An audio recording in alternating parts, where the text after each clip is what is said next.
आज की करंट स्थिति को देखते हुए तो यही लगता है कि एक IAS exam group D exam के मुकाबले ज्यादा आसान है। हे गाइस, आप सभी का वेलकम है गुरुकुल हब यूट्यूब चैनल पर। और आज की इस वीडियो में मैं यही आपके साथ शेयर करने जा रहा हूं। जो मुझे लगता है, मेरे पॉइंट ऑफ व्यू से मुझे यही लगता है कि एक आईएएस एग्जाम ग्रुप डी के मुकाबले ज्यादा आसान है। और वाकई में सरकारी नौकरी आईएएस के यूपीएससी के एग्जाम पास करके ज्यादा आसान लगती है, क्योंकि करंट कुछ स्थिति ऐसे ही बन रही है। हम अगर थोड़ा सा बैक में जाते हैं, फ्लैशबैक में जाते हैं, सन 2019 मार्च 2019 में ग्रुप डी के 1,03,000 समथिंग कुछ पदों के लिए विज्ञप्ति जारी की गई थी।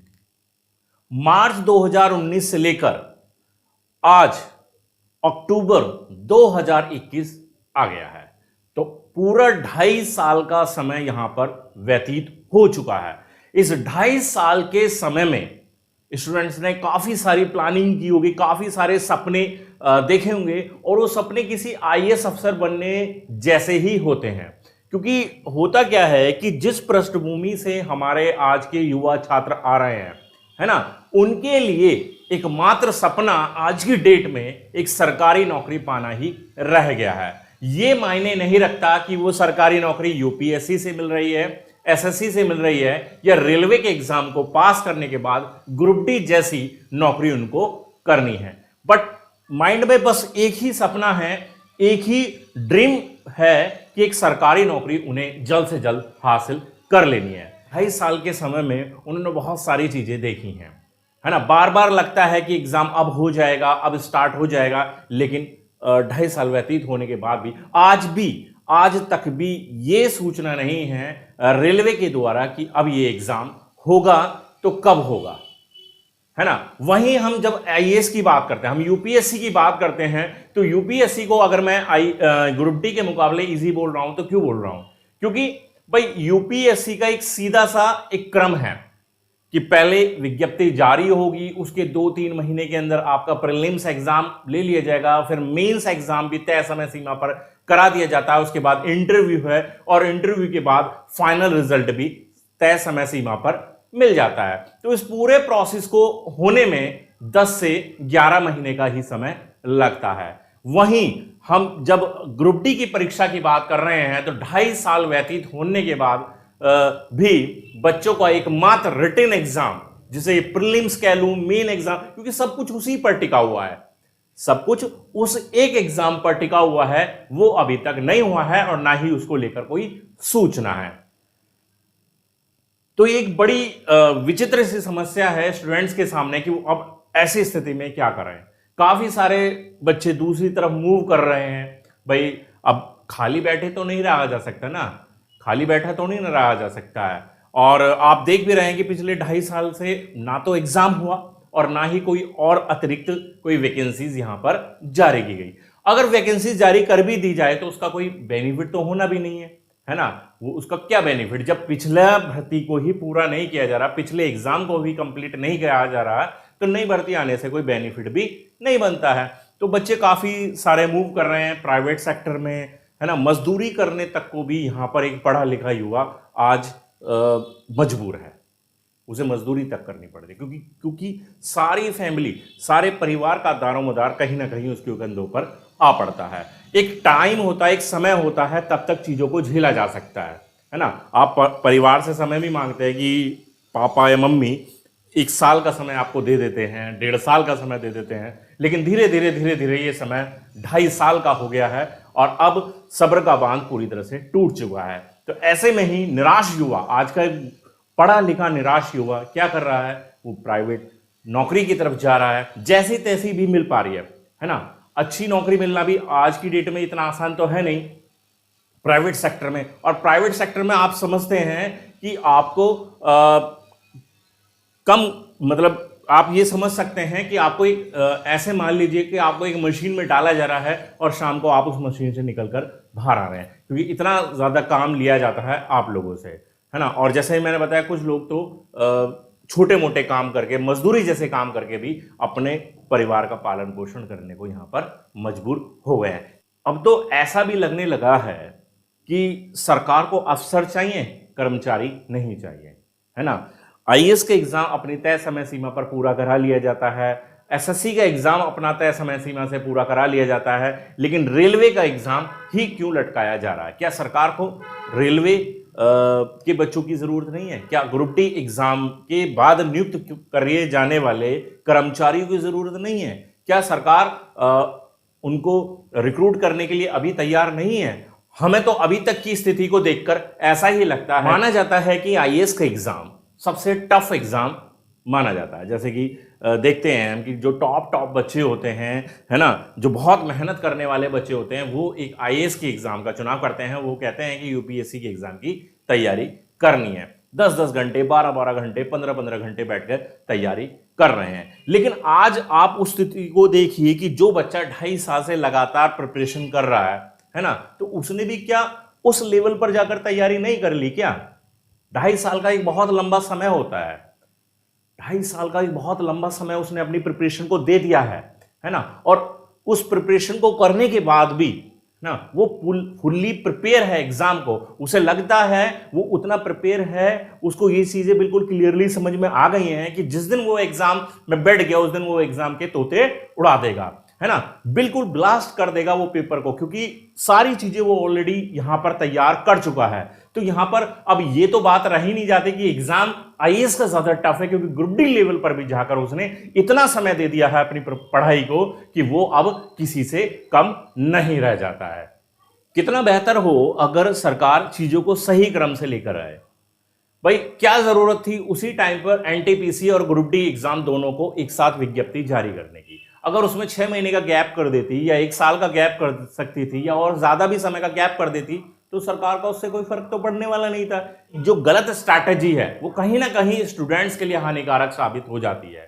अरे एनटीपीसी के एग्जाम के लिए विज्ञप्ति जारी करना था, फिर उसका एग्जाम अपने क्रम से करा लेना था। जब उसका सेकंड फेज का एग्जाम मतलब सेकंड सीबीटी 2 कंप्लीट होना होता तब उसके बाद विज्ञप्ति जारी करते, या उससे पहले विज्ञप्ति जारी करते तो तब तक आपका ग्रुप डी एग्जाम करा लेना चाहिए था। तो एक सही स्ट्रैटेजी ना होना भी यहां पर सरकार की या रेलवे बोर्ड की नाकामी की ओर इशारा करती है।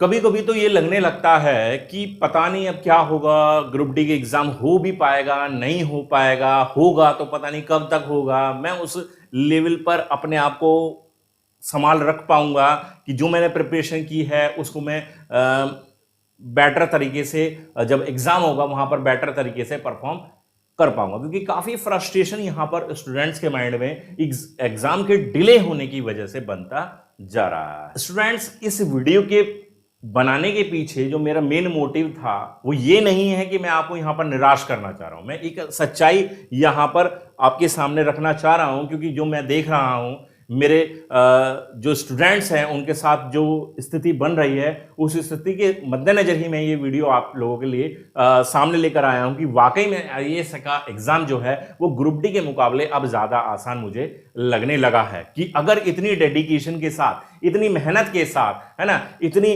अपर सोच के साथ अगर आप आईएएस के एग्जाम को बैठते तो शायद सरकारी नौकरी अब से पहले ले चुके होते और एक अफसर बन चुके होते।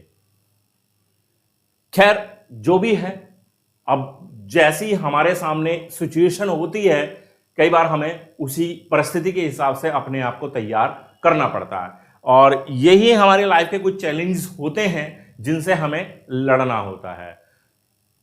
अगर हमने अपने लिए ग्रुप डी सरकारी नौकरी का चुनाव किया है तो उसमें ऐसा भी नहीं कि उसमें केवल हमारी खामी है, हमारी सोच उसमें गलत साबित होती है। नहीं, ये कभी कभी परिस्थिति कुछ ऐसी हो जाती है कि हमारे साथ जो चीजें हैं वो सही ना होकर सारी गलत होने लगती है।